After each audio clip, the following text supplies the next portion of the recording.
baadhi ya wachambuzi kupewa elimu nini maana ya kuwa mchambuzi. Ikiwezekana bodi ya ligi iwe inatenga kikao cha waandishi waandishi wa habari, wachambuzi wanakutana, yani kufundwa nini ambacho wanapaswa kufanya kulingana na kazi zao. Hii itasaidia sana kwa sababu kuna baadhi ya wachambuzi wanavuka mipaka na kusahau, lakini tunafundishwa kuteua misamiati ama kuzungumza jambo kulingana na muktadha uliopo. Kwa Ansi, namna ambavyo amezungumza hajazingatia muktadha. Basi sio mara ya kwanza kuanza kuropoka. Rudi juzi kati tu hapa Simba alikuwa anacheza mechi yake, nadhani kama sio ligi kuu ni ligi ya mabingwa barani Afrika. Akasema center back kama Shamuka Rabu wako wengi sana mtaani. Huyo ni mchambuzi. Kama mchambuzi anasema hivyo, Mchome atazungumza nini? Mandala atazungumza nini? Baada ya kuzungumza hiyo kauli, Shamu ameondoka kwenye kikosi cha Simba. Wanapokuwa anazungumza hivyo, maana yake analeta kitu mchambuzi. Basi lazima ujue misingi ya taaluma yako. Kama ulikaa darasani, maana yake kuna miiko ambayo ulipewa, kipi ambacho sikifanya na kipi ambacho usikifanya. Ikiwa kama wewe mwandishi wa habari unajua interview gani uziposti, zipi ambazo usiziposti, si ndio? Na ndio maana unakuwa unaedit. Maana kuangalia hiki hakipaswi kwenda kulingana na yale masharti ambayo wewe kama mwandishi umepewa. Nataka kuniambia wachezaji wote ambao wako Yanga pale ni wachezaji wanaipenda kweli Yanga? Ila wanachojali ni nini? Kazi yao, si ndio? Maana yake vigezo anavyovitumia katika kazi yake, yeye ni mchezaji na ndiyo kazi yake. Kwa lazima afanye kile kulingana na kazi yake. Sasa unapokwenda kumwambia Mpanzu ana mapenzi na Yanga, manake unaonyesha kwa Simba pale huko kwa bahati mbaya. Anachokifanya Simba anafanya ili mradi yaende, jambo ambalo sio sahihi. Uzuri mwenyewe kajijibu kwamba kuna mchezaji si wa Arsenal si wa Man U anaipenda timu fulani, lakini yuko timu nyingine kikazi. Kwa lazima heshimu kazi ya Mpanzu. Anapozungumza hivyo, manake kuna namna ambavyo inakwenda kuwafikirisha watu wenye ufahamu, kwa sababu tunatofautiana katika ufahamu. Anachokizungumza Ansi ama ninachokizungumza mimi hivi sasa, kila mtu atapokea kwenye engo yake. Kwa kila anachokizungumza kuna mashabiki watakipokea na wataanza kusema ni kweli. Unapotafuta watu ambao wanaipelekea timu pressure ni pamoja na wachambuzi, na asilimia kubwa ya wachambuzi hivi sasa tuna miemko, yani unafanya kazi kwa miemko. Wakishaanza kuzungumza mashabiki huyu aondoke, anaondoka kweli. Ansi Rafael amemkataa Lushain Dero kumchana kweupe mchana, lakini anachokifanya hivi sasa kuna ambaye ana doubt na kiwango cha Lushain Dero. Alimkataa akasema hii ni pancha, yani ni injury, hamna mchezaji hapa. Alisema lakini anachokifanya sasa hivi, si ndio? Juzi tu Simba amemtambulisha mchezaji Ansi akaanza Luemba. Kama sio Luemba ni Oula. Akasema huyu mchezaji ana muda mrefu huko alikotokea hajacheza, yani hajacheza msimu mzima. Nikamwambia kitendo cha kuto kucheza haimaanishi kwamba hawezi kuperform. Mdathiri haya anakwenda Young Africans, alikuwa amekaa msimu mzima hajacheza. Akaenda Yanga, ni yule alienda akaperform, ndio. Kwa hiyo tunazungumza pia yani tumwache mchezaji ashindwe and then ndo tuzungumze. Amemkataa Oula, lakini Oula amekuja ameenda kuchukua nafasi ya kwanza mbele yao kina Kibu Denis kina Mpanzu, ndio. Kwa kuna namna ambavyo kijana wangu Ansi Rafael dada wangu kuna namna ambavyo anazungumza anajimaliza sana. Yani lazima ajue mipaka ya uchambuzi ni ipi. Mimi sijawa professional mchambuzi, bado sijafikia huko, lakini najua nini ambacho nisikizungumza. Of course hata mimi kuna nyakati naizungumza Simba pale ambapo anakosea nasema, Yanga akikosea pia nasema. Yani kuna namna tunaendeshwa na lakini sasa tuangalie muktadha tuliopo. Yani kwa mfano unamkuta mtu yupo msibani and then ukaanza kumtukana. Yani lazima uangalie huyu yuko kwenye muktadha upi, nizungumze naye vipi. Mtu ambaye ana furaha uweze ukampelekea yani jambo la huzuni kwa haraka haraka, lazima uanze kumuandaa. Hata madaktari hicho kitu wanakijua.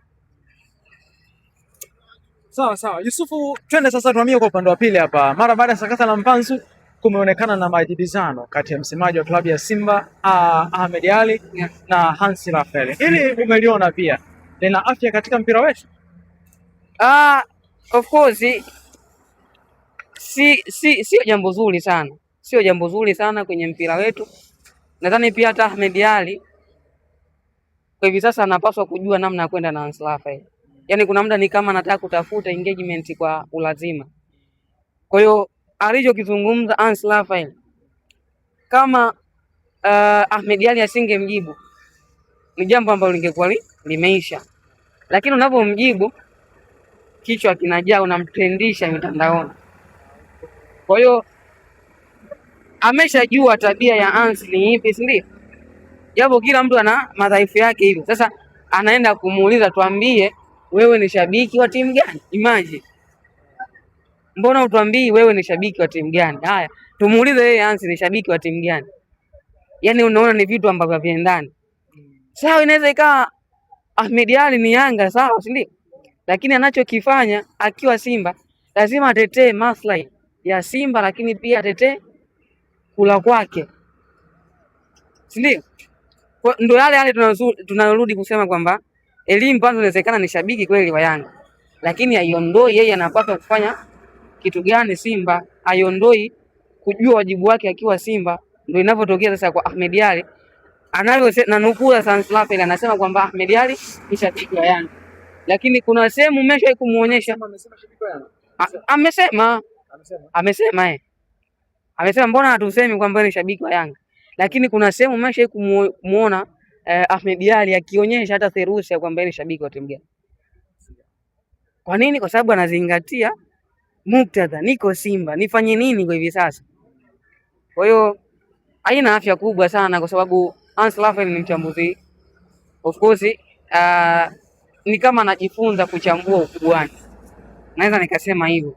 Namna ambavyo Hans amekuwa akizungumza, yani ni kama mtu ambaye amejifunza uchambuzi ukubwani, ama ule ukubwa ambao ameupata kwa hivi sasa unamlevya na kusahau nafasi yake kama mchambuzi.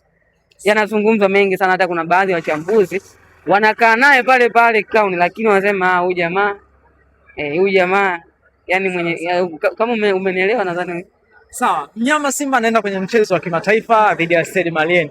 Kwa ufupi zaidi Yusuf, utakuwa ni mchezo wa namna gani? Stade Malien amekwisha kufuzu, lakini pia Simba hajafanikiwa kufuzu. Asubuhi tumezungumza na kocha kwenye pre-match conference, amezungumza kwamba walifikiri kwamba Simba angeongoza, lakini imekuwa ndivyo sivyo, mambo yamekuwa ndivyo sivyo. Kwa nini cha kuzungumza mchezo wa kesho?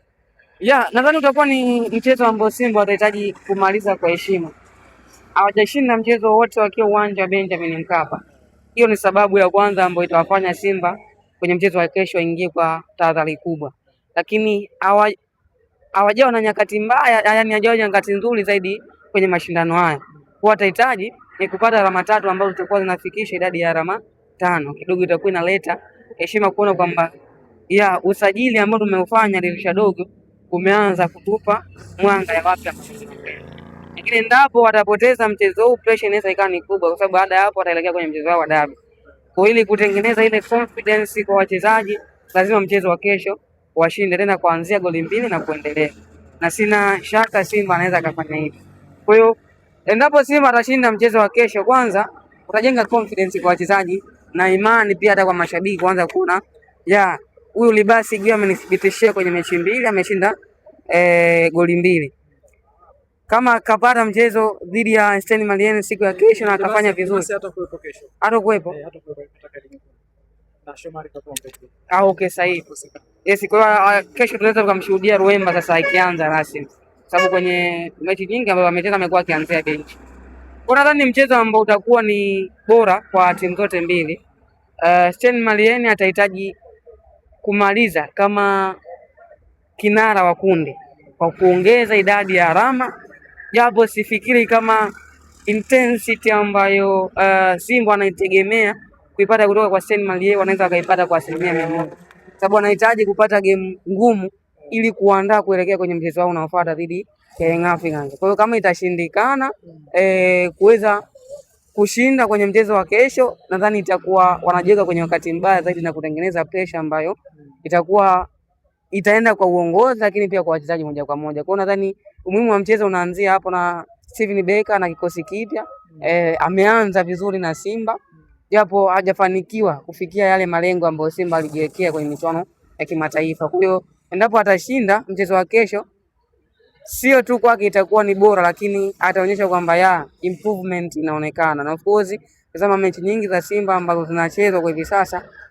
kila alichokifanya dhidi ya Esperance de Tunis ilikuwa ni tofauti dhidi ya Petro Atletico de Rwanda, na namna ambavyo amecheza na KMC ilikuwa ni tofauti dhidi ya Petro Atletico de Rwanda. Kwa hiyo tunahitaji kuona kitu gani ambacho Simba tena amekiongeza kutoka kwenye mchezo wa KMC kuja kwenye mchezo wa kesho. Kwa hiyo nadhani kila mchezaji yuko tayari, sababu anajua kwa hivi sasa ukipewa tu nafasi ni kwenda kuonyesha kwamba ni mchezaji wa namna gani, lakini